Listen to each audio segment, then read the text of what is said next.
Bravo, bravo Simone Inzaghi. Bravo, c'est ça, c'est un coaching payant. Voilà. Tous les changements ont apporté un plus. Tous les changements de l'Inter ont apporté un plus. Je les reprends. Fratesi, il est rentré, il est sorti du banc, il a marqué. De Vrij, c'est lui qui sort les derniers sauvetages. Il a sauvé l'équipe. Sinon, Arujo marque sur cette action et puis le match file au tir au but. Il y a Taremi qui rentre à la place de Lautaro et qui fait passe D à Fratesi. Donc. Oh là là, oh là là, oh là là, oh là là, oh là là, Ligue des Champions, Ligue des Champions. La Ligue des Champions nous a toujours offert des spectacles, c'est ça, on sait. Mais ça, non. Ça, c'est à un autre level, ça, c'est à un autre niveau, ça, c'est une autre dimension. Alors, c'est cette double confrontation à 3 buts partout au match aller et 4 buts contre toi au match retour. Non, sérieusement, je dois faire un poster de ce match puis que je vais encadrer dans ma chambre. Inter-Barça, je sais que je veux le faire. Je veux vraiment le faire. Je veux vraiment le faire. Et je me disais, je suivais les matchs, hein, et je me disais, quand je prenais la double confrontation, et je me disais si, et je me mettais à la place des fanatiques, des fanatiques de l'une de ces deux équipes. Alors, des fanatiques qui sont très émotifs, donc on peut dire ça. Ah, je ne sais pas, peut-être que leurs cœurs ont arrêté de battre même pendant je ne sais pas combien de minutes. Hein. Parce que tellement que les matchs avaient des revirements de situation. Alors, on va se concentrer sur ce match de ce soir. Hein. Mais franchement, vous dire qu'on va les décortiquer en entier, ça sera compliqué. Parce que c'est un match, s'il faut parler, on va aller jusqu'au petit matin, honnêtement. Parce qu'il y a tellement de choses à dire des deux côtés. Donc, il n'y a pas moyen de ne parler que du Barça comme d'habitude. Parce que là, je sens que côté Barça, je ne sais pas qui blâmer hein, dans les 11 de départ. Déjà, parce que tout le monde, vraiment, surtout, il y a eu deux mi-temps pour les 11 de départ. Parce que les changements sont presque intervenus pour les prolongations. Et pour le deux mi-temps, hein, la première et la deuxième, je crois que le Barça a joué 2 matchs. Donc il y a eu un match en première mi-temps qui était totalement dégueulasse. Et puis il y a eu un deuxième match, c'est-à-dire en deuxième mi-temps avec le Barça, donc avec les mêmes joueurs. Alors que je pensais que pendant la mi-temps, Flick ferait quand même des changements, surtout sortir Olmo et puis essayer d'orienter les choses. Parce que je l'ai dit, hein, si pour ceux qui suivent mes vidéos, la vidéo précédente en preview, donc en prélude de ce match, j'avais dit que ce match, avec l'intensité que mettait l'Inter vraiment tout au début du match, Olmo n'était pas l'homme de la situation. Et vous l'avez vu, la première mi-temps, elle est dégueulasse. Elle est dégueulasse. Je voyais par contre Gavi ou Firmé à la place. Mais voilà, je même dis que si Flick m'entend, ou si il réfléchit comme moi, alors qu'il aligne Firmé ou Gavi à la pointe du milieu, voilà. Mais malheureusement, il a encore fait, toujours que les entraîneurs, parfois, ils font ce qu'ils veulent. Et je crois qu'il a encore fait ce qu'il voulait. Et là, il nous met Olmo. Donc, alors, Olmo fait un match dégueulasse en première mi-temps, comme tous les autres. Donc, il y a vraiment des flops. Hein. Il y a vraiment des flops. Et sur le but, d'ailleurs, aussi, en prenant les 2 premiers buts. Hein, donc, le premier but, puis l'action qui donne le pénalty du deuxième but de l'Inter. Donc, il y a tellement d'espace entre Inigo Martinez et Koubarsi. C'est dégueulasse. Vraiment dégueu. Dégueu, il faut le dire. Vraiment dégueulasse. Il y a tellement d'espace. Et même sur l'action qui donne le pénalty, il y a encore de l'espace. C'est pourquoi il retourne, il revient presque en retard. Donc, voilà. Vraiment, il y a eu... mais malheureusement, on ne sait toujours pas parler à mal de ces joueurs-là aujourd'hui. Parce que moi, je ne sais pas parler à mal de ces joueurs-là aujourd'hui. Parce que presque tous les joueurs qui ont fait un match dégueulasse en première période, en deuxième mi-temps, ils se sont réveillés. Il y a même Olmo qui a marqué. Donc, il y a Eric Garcia qui a marqué, qui a failli marquer un doublé, vraiment. Donc, Niteti, l'arrêt de Les Sommer. Alors, j'aime beaucoup les arrêts de Les Sommer aujourd'hui parce que c'est parce qu'il est aussi beaucoup aidé par les tireurs barcelonais. Donc, voilà. hein, entre guillemets, hein, il est vraiment aidé par les tireurs barcelonais parce que je pense il n'y a qu'en prolongation, hein, en prolongation où il va vraiment plonger pour sortir la frappe de Yamal, mais toutes les autres frappes, tous les autres tirs, je crois, sont toujours centrés sur les gardiens, donc il n'a même pas à plonger, franchement, sauf si moi, j'ai pas bien vu le match. Mais vraiment, dans l'ensemble, vraiment, tous les tirs sont presque tirés sur le gardien. Donc, il n'a qu'à stopper la balle. Alors que quand c'est un peu vers les extrémités, quand il faut plonger quand même, c'est là que ça fait mal. Hein, voilà. Donc, déjà, bravo, bravo, bravo, bravo au Barça, bravo à l'Inter pour cette incroyable performance. Je voyais un match ouvert, mais pas un match encore assez fou comme celui-ci. Donc où il y a des buts, puis le Barça va remonter, revenir, revenir, puis marquer. Alors, Barça aussi, qu'est-ce qu'ils font? Vous marquez un but victorieux à la 85e minute. Pourquoi ne pas faire un bloc bas? Pourquoi ne pas jouer aussi à la défensive? Continuons à attaquer, il y a même l'action de 4-2 hein, avec Yamal qui voit son tir s'écraser sur le montant gauche donc des sommers. Franchement, il y a beaucoup de choses à dire sur ce match parce qu'il il y a Gérard Martins qui a vraiment été un flop, mais qui a aussi réussi à faire deux passes décisives. Donc, on va le blâmer ou bien on va le plébisciter pour son match, pour ses deux passes décisives. Donc, c'est compliqué. Pedri, la même chose. Donc, tout le monde. Mais je crois que je vais m'acharner sur Flick. Je vais d'abord m'acharner sur Flick, puis je vais revenir sur l'Inter. Hein. L'Inter, bon, on va parler quand même dans l'ensemble. Flick, il n'a pas fait les changements quand il en fallait pendant la mi-temps. Mais il va attendre à la fin du match pour rentrer. Ah. Alors, il y a des choses qu'on dit, hein, franchement, parfois c'est vrai. Hein. Franchement, il y a beaucoup de choses qu'on dit et puis la plupart, vraiment, c'est vrai. Hein. Vous voyez par exemple Lewandowski. Lewandowski, c'est un joueur pour marquer un but, il lui faut plusieurs occasions. Il revient d'une blessure. Le mieux à faire, c'est de le titulariser. Hein, c'est de mettre dans les 11 de départ comme ça, il joue, il s'acclimate et puis il a des occasions au fur et à mesure et puis on va le sortir peut-être. Et puis faire entrer Ferran Torres. Hmm?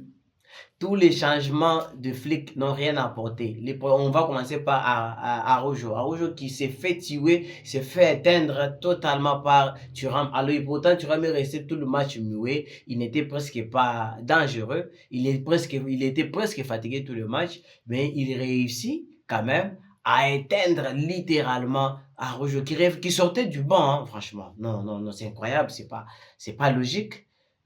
Comment un joueur avec des forces comme Araujo qui sort du banc, hein, alors il y a Thuram qui a joué presque tout le match et puis il va l'éteindre. Non, non, non, non, non, non, non, non. Non et non. Hmm.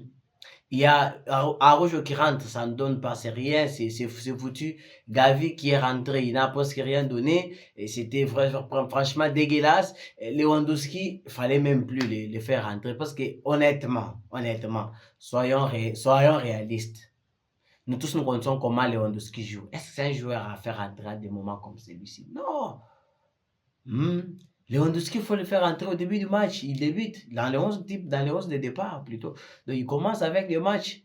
Et puis comme il revenait d'une blessure, donc le laisser commencer le match et puis le sortir après. Donc tous les changements de flics sont nuls. Nuls à chier. Nuls, nuls, nuls, nuls. Rien à apporter, rien de bon. Apporté par les changements de flics. Pourtant, on les dit souvent que le Barça a la chance d'avoir la profondeur de bon. Hein. Donc voilà. Alors, mais c'est bien aussi de faire une très bonne lecture. Firmin, il est rentré, mais par contre, les changements, presque tous les changements de Inzaghi, Simone Inzaghi, ont payé, hein, ont payé. Taremi rentre, il fait passe décisive. De Vrij, il rentre, c'est lui qui fait les derniers sauvetages hein, sur Araujo. Donc, c'est lui qui fait les tout derniers sauvetages là. C'est De Vrij. Et puis, il y a Fratesi qui rentre aussi et qui marque. Ça, c'est un coaching payant. Bravo, bravo Simone Inzaghi. Bravo, c'est ça, c'est un coaching payant. Voilà. Tous les changements ont apporté un plus. tous les changements de l'Inter ont apporté un plus. Je les reprends. Fratesi, il est rentré, il est sorti du banc, il a marqué. De Vrij, c'est lui qui sort les derniers sauvetages. Il a sauvé l'équipe. Sinon, Araujo marque sur cette action et puis le match file au tir au but. Il y a Taremi qui rentre à la place de Lautaro et qui fait passe D à Fratesi. Donc, incroyable, incroyable, incroyable performance. Ce match, je sais qu'on va en parler. Je sais qu'on va parler de ce match. On va vraiment beaucoup parler. Ça va vraiment faire parler. Nous allons revenir avec des analyses, avec beaucoup d'analystes. Et puis, je sais que ce match va faire parler. Mais c'est un énorme spectacle. C'est un énorme spectacle, mes chers amis. Alors, je vous prie, encadrez. Faites un poster de ce match. Mettez-les dans votre musée. Parce que ça, j'espère que ça ne reviendra pas si tôt. Ça ne reviendra pas dans 50 ans en Ligue des Champions. Une confrontation comme celle-ci. Et ça y est, l'histoire s'est répétée. L'Inter sort le Barça comme en 2010. Mais quand même, le match n'était pas spectaculaire comme celui-ci. Donc, franchement, le match n'était pas prolifique comme celui-ci avec 2 buts partout. Non. 6 buts au match aller, 7 buts au match retour. Oh. Alors, bravo et surtout, désolé aux Barcelonais qui sont très émotifs, je crois. Ils vont très mal passer une nuit parce que déjà, ils vont souffrir. Le foot, c'est ça. Bon, franchement, ceux qui connaissent souvent mon principe, donc il y en a beaucoup, mes principes, mais parmi lesquels il y a le principe du fair play. Donc, le foot, on les regarde pour se délecter, pour se détendre. Sauf si tu es parieur. Ok, si tu as parié que l'équipe va gagner et puis tu mises une grosse somme, ok, c'est bon, l'équipe perd, voilà, tu peux t'en faire, ouais. Alors moi, j'ai repris de rentrer dans mon école. Ceux qui vivent autour de moi, ils savent que c'est stress zéro, souci zéro. Donc voilà. Alors sur le match de foot, puis on voulait vraiment que le Barça passe. Parce que on voulait vraiment cette année que le Barça passe. Parce que l'élimination du Barça change encore beaucoup de choses, franchement. Honnêtement, il y a Lamine Yamal, il y a Pedri, il y a Rafinha, pour lesquels on parlait. Et puis on pouvait imaginer Ballon d'Or, voilà, Ballon d'Or. Et là, je pense que les chances s'envolent un peu et puis les chances sont vraiment réduites, vraiment sensiblement réduites. Et ça sera compliqué pour eux d'espérer vraiment le podium du Ballon d'Or, surtout sachant que la Ligue des Champions pèse beaucoup. Mais quand même, les performances, et je ne peux pas passer ce match sans parler de Lamine Yamal.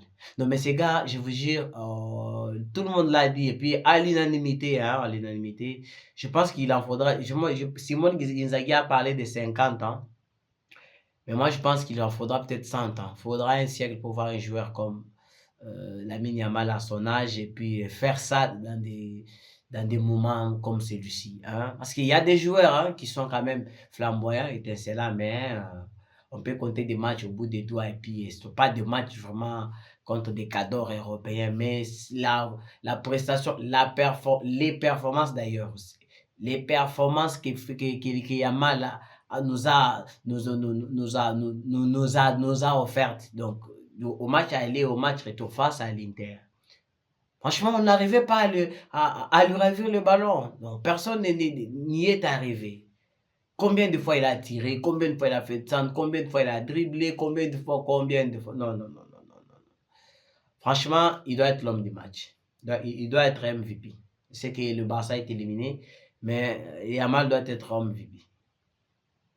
Et voilà, bon, il y a des choses, et puis il y a les stats, et puis il y a ceux qui aiment des chiffres. Bon, voilà, donc c'est compliqué. Alors moi, je pense, le Barça avait sa carte à main, c'est Flick qui fait tout, c'est Flick qui laisse échapper cette chance au bout du doigt, parce qu'à 3-2, à la fin du match, faites un bloc bas, demande à tes joueurs de jouer, de faire 2 murs devant le poteau. Donc, parce que l'Inter, déjà, dès le début du match, il jouait en bloc trop bas. Donc, alors là, c'est le Barça qui courait pour marquer. Alors, vous avez marqué. Conservez comme l'Inter l'a fait en fin de match. Voilà. Alors, côté Barça, je l'ai dit, si je veux m'acharner sur un joueur, ça sera compliqué parce que plusieurs des joueurs du Barça, donc chacun a eu deux mi-temps, chacun a eu deux phases. Une phase où une phase dans laquelle il est très mauvais et puis une phase dans laquelle il a quand même sorti soit une passe D, soit vraiment il a densifié le milieu, soit il a marqué. Donc c'est compliqué. Rafinha aussi, hein, il est presque passé à côté de la première mi-temps. En seconde mi-temps, quand le Barça a poussé, parce on a senti que à la reprise de la mi-temps, le Barça a asphyxié l'Inter.